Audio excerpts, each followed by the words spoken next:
Okay, so today on the bench I have a transmission out of a 2007 Toyota Tundra, and this is the AB60F. This is a four-wheel drive. And what we'll do is just go through a highlight video. This actually is my first one that I torn down, and it's pretty busy in there. On this transmission you have a total of 8 sets of clutches. You have 4 driving clutches, which is C1 through C4, and you have 4 brake clutches, which is B1 through B4, and you have 4 one-way clutches, or 4 sprags. So we'll go through all of those. I did do some research last night and took a bunch of notes down so I get all the names right and everything. The problem with this was it really didn't move that great. It was towed in, and when we got the transmission out, we had a problem getting the converter out. We had to take a couple screwdrivers and pry it past the front seal because the pump bushing is welded onto the converter neck. Now this is the second time that I've seen this. I repaired for a shop up the block from me a 2000, I think it was a 2006 Lexus IS250, and that has the A960E, which is also a 6-speed, and that's the smallest of the family of 6-speeds. There's like the A760, 761, the AB60, and the 960, and the 960 is the smallest one, and this AB60 is the largest one. Though the gear trains pretty much, are the same, but it's just larger in scale for the bigger cars. And this also is the one where it's the terrible setup with the pan bolts. It has the 12 pan bolts in it, and most of them would break. But what we did here, I managed to get only break 4 of them, and the rest came out okay. So with the transmission on the bench, it's much easier, of course. So what we did was got the acetylene torches, and we heated up. I got the gasket out of the way and exposed a little spacer, and we also heated on top.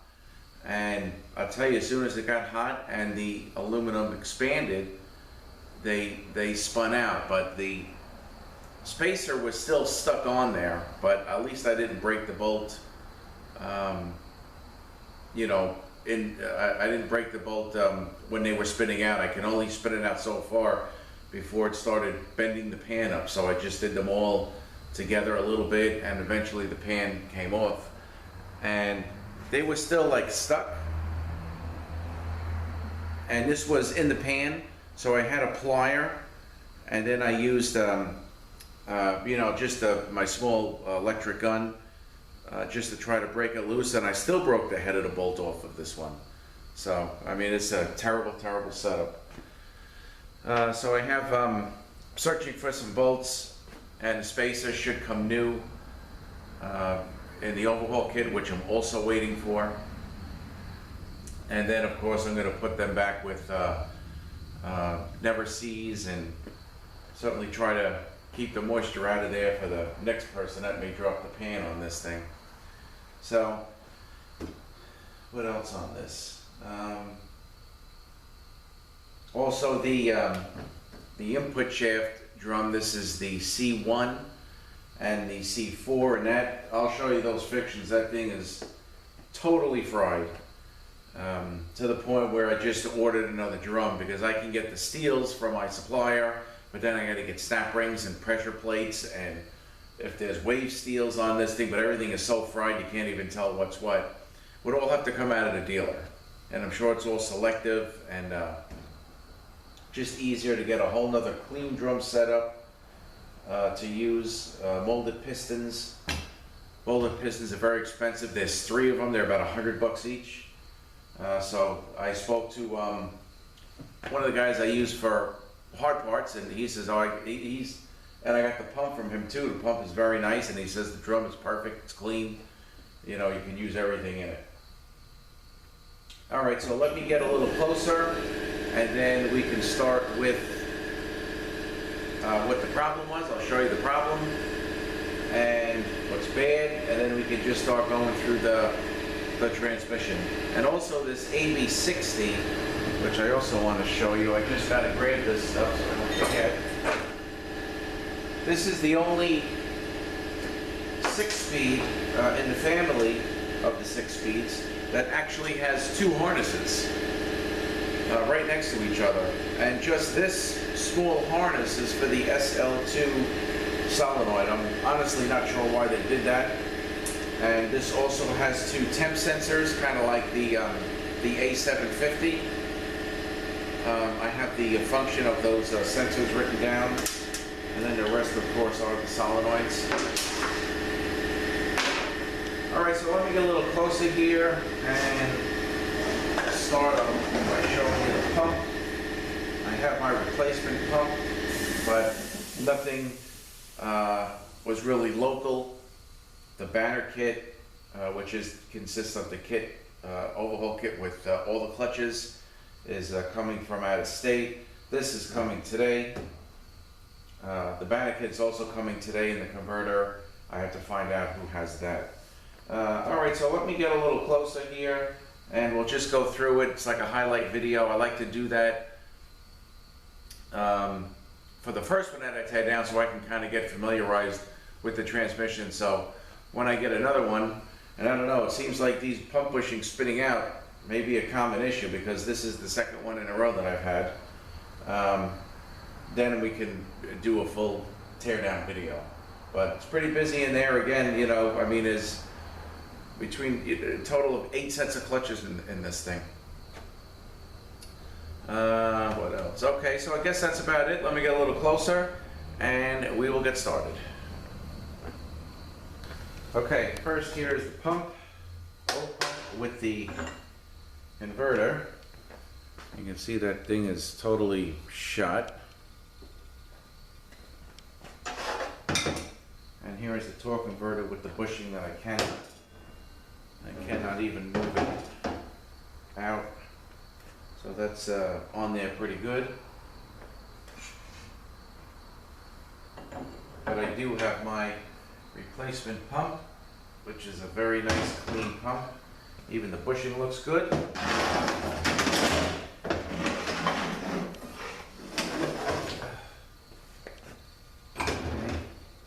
Here's my replacement pump. Okay, gears look good. Body looks good. And the stator. You know, on the there's only really one pump, of course, for this AB60, as there is with the other ones. And I needed a pump for that A960, and the first one I had ordered came incorrect. And then I started doing some research online, and then they started talking about a casting number, which says over here T1. So I was doing some research. There's like a T1, a T2, but I mean the AB60, the pump is rather large, so there's really only one. This is 8 inches across here. But getting the, you know, when I spoke to one supplier, you know, the guy thought they're all the same, but they're not all the same. So you just got to be careful. I got the A960E pump I bought actually off of eBay, and it was a nice pump. It came in, it was the correct one, and they were specific with the T1, the T2 casting number. Okay, so here is the C1 and the C4 clutches. C1 is the forward. Maybe I believe the 1, 2, 3, 4, but it's still considered forward, and C4 is considered the coast.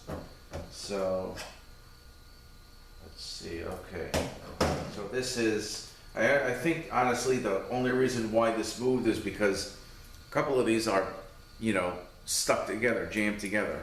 So those are the C1, and here's the other snap ring, and these are the C4. These aren't as bad, but they still are bad. You know, I would have to get snap rings, and I think it's just easier to get the whole drum set up, and this way I can also use the pistons that they're coming with, and I'll save this whole setup. All right, so that's that. And since we're talking about those clutches, let's look at the drum. All right, I did clean the drum up. The drum, you know, was pretty fried, so I cleaned it up on the inside. You do have a seal in here, and you have your 4 seals out here. This is your setup inside that drum. Both pistons, here's the balance piston with the springs. Both pistons are molded. This is the C1 piston and the C4 piston. Of course, you know, I was watching a webinar on this transmission. There's really not much out there. And of course, you know, you should change the pistons every overhaul. And these pistons are $100 each. And in the other drum, which is the C2 and C3 drum, which you'll see in a few minutes, that's just a balance piston. And I don't think they sell them separately. I think it's only in a kit.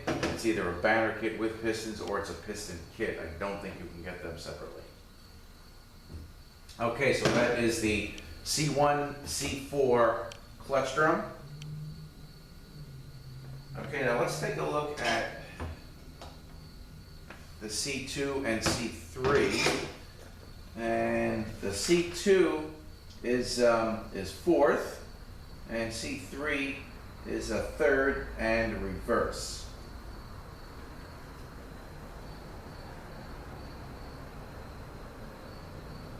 Oh, also in this as part of this clutch hub and spray for the clutch drum there with the C1 and the C4, this is the considered the F4 spray and a clutch hub for the coast clutch.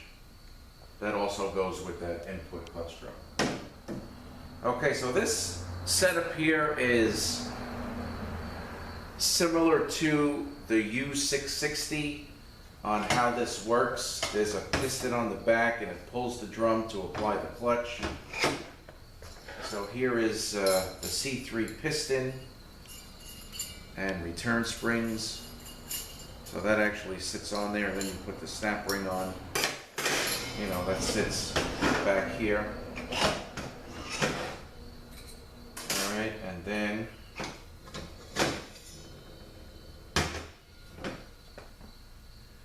so this is the C3 drum here, and we're gonna talk about these 2 drums in a moment. And I just want to show you the setup in here.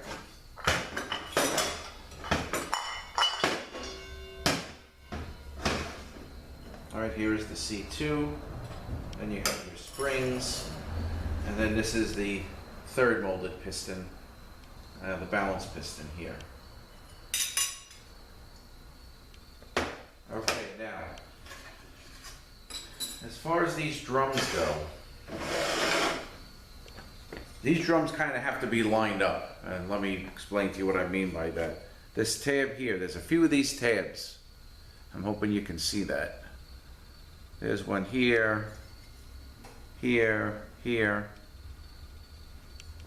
Okay, when you put these 2 drums together, let me just turn my light on. When you put these 2 drums together, you have to line up this drum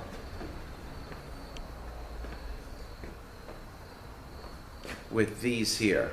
You see the little notch cut in it, and like this one doesn't have any, and this one does. All right, so you got to line those marks in the C3, or those tabs in the C3 drum with these when you put these together. Okay, so you line it up, slide it down, and it'll go right in. Okay, also,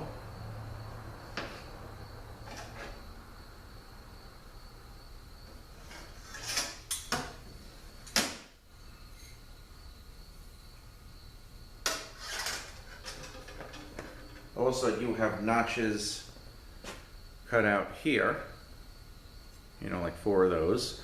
And you also have to line those up with these in order to get the snap ring in. Okay, so that, see, that's in and it won't spin. So you have to line those up and then the snap ring will fit. All right, so I gotta just make sure all that gets lined up.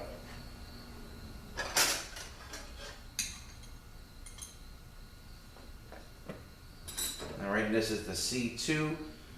The input speed sensor reads the C3 drum. This is the C2 drum. You got a couple of tabs here, but it really doesn't matter where they go. And then the apply piston for the C3.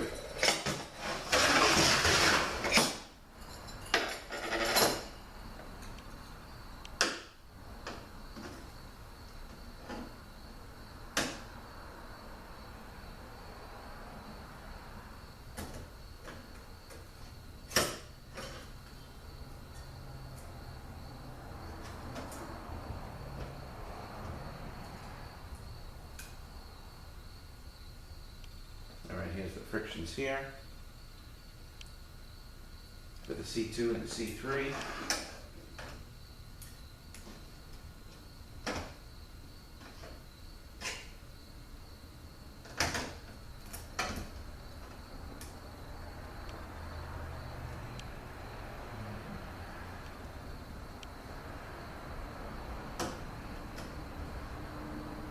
All right, also, you put the first set of clutches in, and then you put the snap ring in, and then you put the other snap ring in, and then you put the other set of clutches in, and then this will sit on top. So, you know, the first set of clutches will stack up regular with the pressure plate on top, and then when you put the other set in, because the drum gets pulled down, they'll get stacked up the other way, and then this will go on top. Put the snap ring in, and then it pulls it down.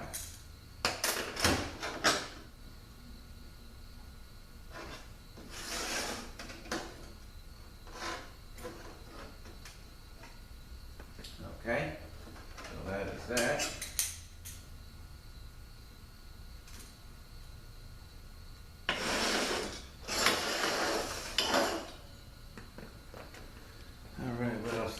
Here.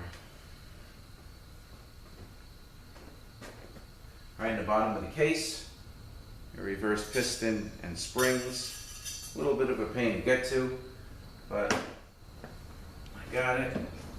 Here is the output shaft. The output speed sensor reads the part here, and you have a bunch of washers, or bearings I should say, that go, so you want to make sure you don't lose any of that. This actually goes onto the case, and then you put the rest in.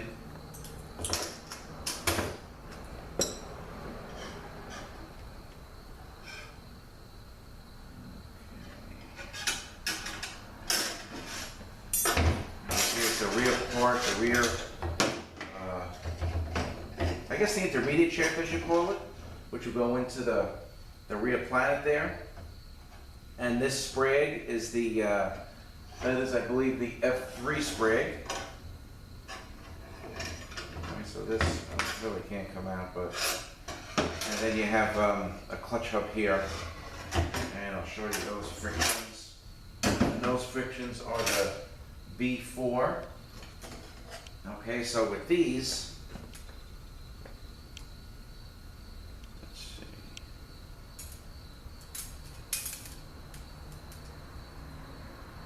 Okay, so this plate, the thick plate, is going to be the bottom plate. And then you stack it up, and then you have another, it's like a stepped plate, and that is going to go on top with the step facing down. So it'll end up just like that. All right, these really aren't that big. These are like the low reverse.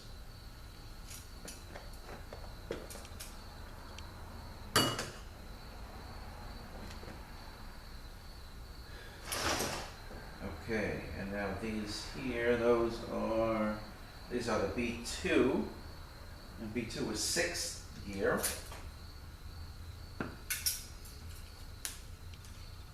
Alright, so with this one, you stack it up, you gotta line the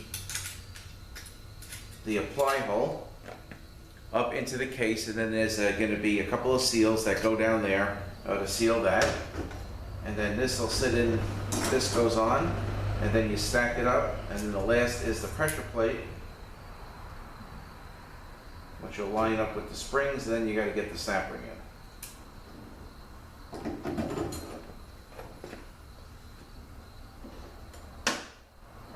Alright, then I have the apply piston for, what's the next one, is the B1, which is 5th. That's this here, and again, got to line the hole up. I'm going to show you the case with all the seals. Okay,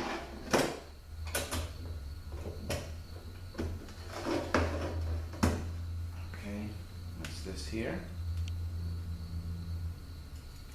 Now really just the C1 and the C4 frictions got fried, but definitely doing a banner kit in this thing. And then the B3, which is second break.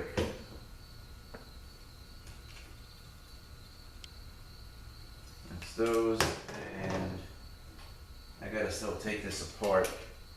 This is what holds this down, but I still gotta pull this apart to change the seals on it.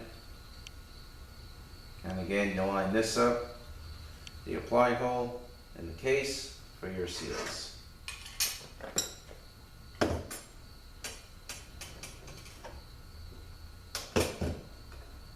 And these are the clutch hubs for the C2 and C3, and then you have a sprig on top of that, and that is the F2 sprig right here. It turns one way and locks the other.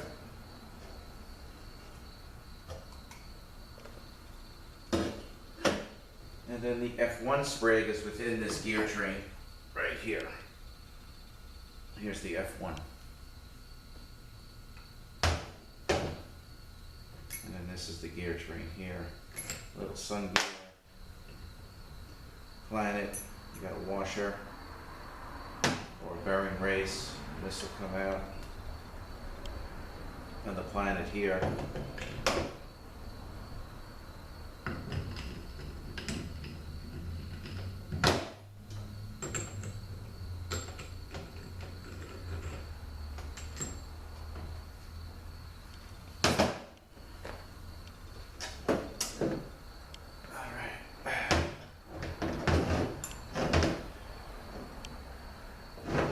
There's a valve body and all the solenoids.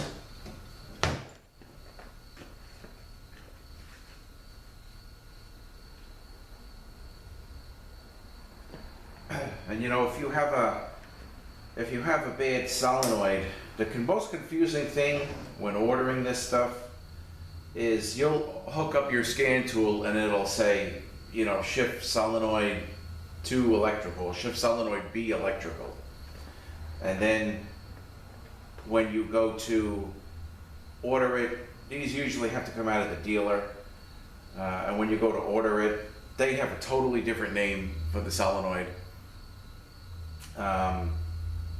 They might call it solenoid, you know, 3-way shift solenoid number 1, but you know, the best thing to do is when we're ordering a solenoid, especially from the dealer, it has to do with a Toyota or a Lexus, is we have a printout. We have them fax us a picture so we can point out the solenoid. And then I think there actually is, I have access like the TSBs and stuff like that through the program called Mitchell On Demand. And there's actually a TSB, or in the TSB section of identifying, because everybody knows it's such a problem, is identifying the solenoids when ordering them from the dealer. So that's how we normally go about it, because what it may say on the scan tool is completely different from what Lexus or Toyota is going to call the solenoid. All right, so this is your valve body. And you have the two temp sensors that go in here. Here and here. Okay, so near the manual valve, temp sensor number 1 is near the manual valve, and the function of that is hydraulic, to control the hydraulic pressure for smooth shifts. And the number 2, near the solenoids, that is shift timing. And also, if the transmission is overheating, this is the one responsible for turning on the overtemp light, or maybe setting the code, or there probably maybe an AT overtemp light on the dash. Its job is to do that as well. So I'm going to be opening up this valve body eventually. I'll probably do this maybe like on a Saturday when I'm here alone, so I do not get interrupted.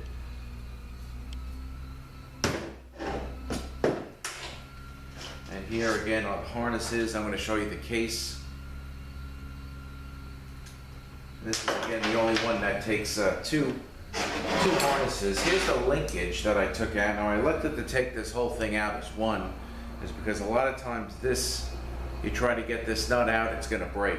All right, the one that I just had here, the Lexus that I just had, that actually happened.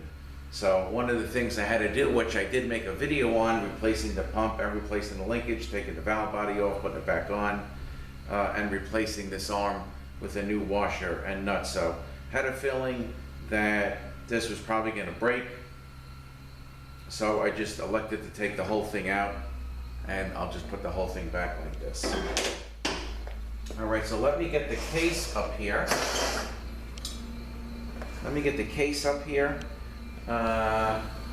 Okay, so here's the case. Output speed sensor, input speed sensor. This is a typical speed sensor that goes in the side of the case.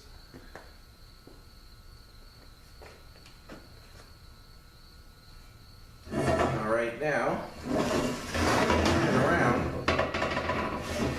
All right, so this is a blank bolt here, and they say that this is a fill, and over here also could be a fill, but I think that one of course is much easier to get to. And on the pan, all right, you have your drain here and your check plug here.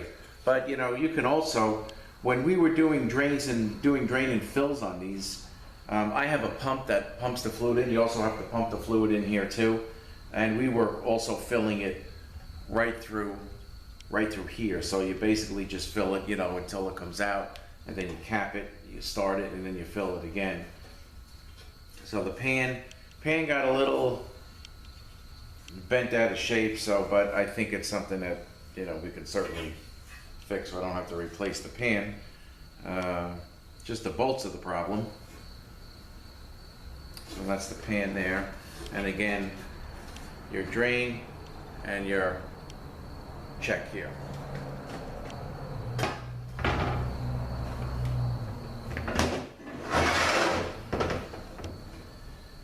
All right, so in the case, you have your accumulators, and you have a drain back here. Let me just raise this thing up so you can see.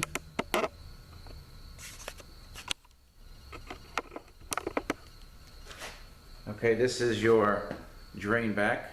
Typical Toyota drain back. You got a spring, and you got the plastic piece in a bowl there. All right, then you're going to have seals. Remember I said to line up those apply holes? They're each going to go here, and they each take a seal. Okay, these are the three. And one of them, the one that goes on the bottom, is a little longer. All right, so it looks like they look like this. And then also you have these that go in here. All right, you have your accumulator pistons, you know, typical accumulator, look like that. All right, and your two harnesses, I believe the smaller harness just with the SL2 is going to go here, and the other one is going to go here. And then of course when you get this together, you can air check here, you can air check the upper ones through here. And I drilled out and put coils in, 1, 2, 3, which came out good, and then one of them didn't come out so good, so I'm going to put a nut and a bolt in, which is fine because it'll fit. And all the rest, I put the 6x1 chaser through just to make sure those threads are good, and we're going to load it up with never sees when we put this back together.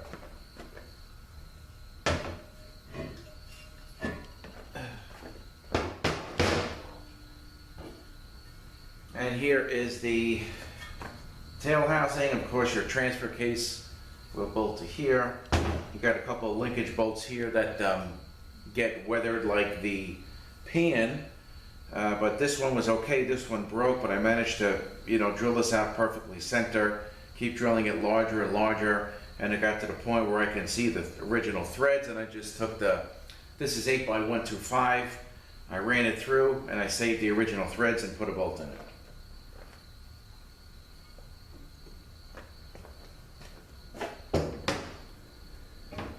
Let's see what else. I think that's about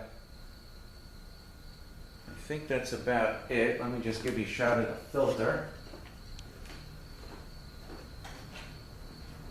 So, if you're working on these things, they got a solenoid code, and it's the AB60, especially like in a Tundra. Just be very careful because, when you got to drop the pan on these things, you know what's going to happen. This is the filter. It's held in with 4 bolts.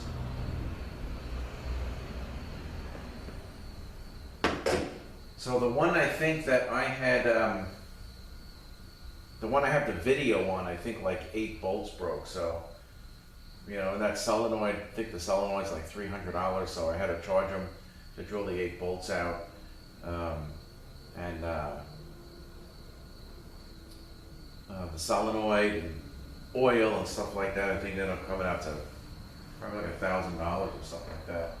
So just be careful. When these things come through. I think this AB60 is the only one with this style pan. Just, it's a very, very bad setup, and if you do get them out, just make sure you load it up with the never sees. Alright, so I think that's about it. What I can probably try to do also, I'm going to try, because I do want to be alone when I do that valve body, I'll probably film that. Alright, so I guess that's about it on this 2007 Toyota Tundra with the AB60F transmission. And we found that the pump bushing, again, it's the second time I'm seeing this, welded to the converter neck. And from that, the fluid leaked out, and I guess they kept driving it, obviously, because they totally fried the C1 and the C4 frictions. Versus the Lexus that I did. I think the guy saw some drops on the ground and he immediately stopped driving it. I know the guy's like in Queens or something like that. He didn't even want to drive the car to the station where his family member works, which is up the block from me. He had it towed, so that was very smart on his end. They pulled it out, and the only thing it really needed was a pump. They put it back in. I had him bring it here. I wanted to give everything a once over, and I double checked the fluid level for him, and actually the car worked very nice. Alright, so highlight video on the AB60. Thank you guys for watching. Have a great day, and we will see you next one.